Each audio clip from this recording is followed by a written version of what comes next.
And so once again we arrive back at the beginning.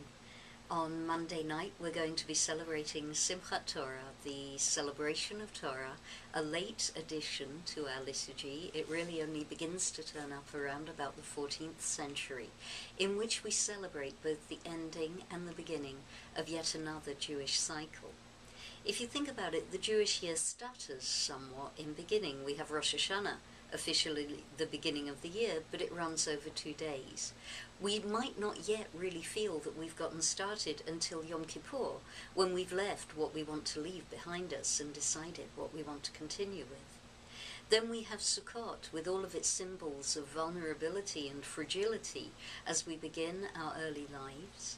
We have Shmini Atzeret, yet another beginning in which we pray for the sustenance that is going to take us through the year, the rain. And finally, at the end of that cycle of beginnings, we have another great beginning. The beginning where, once again, we bind ourselves, as we bind ourselves every year, into relationship with Torah. When our young children are brought into the covenant, we bless them famously with words that say, "As the child has entered the covenant, so may the child grow up to be in relationship with Torah and chuppah and good deeds."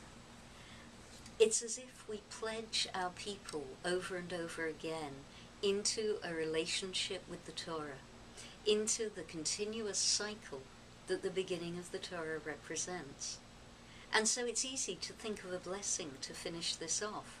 I pray that we remember that all of us were brought in to the covenant of Torah, chuppah, and maasim tovim, that all of us exist in a continuing relationship with Torah, and after we have made our circles on Simchat Torah, we should still remind ourselves that we belong, once again, in that great circle, in that great cycle that is only just beginning.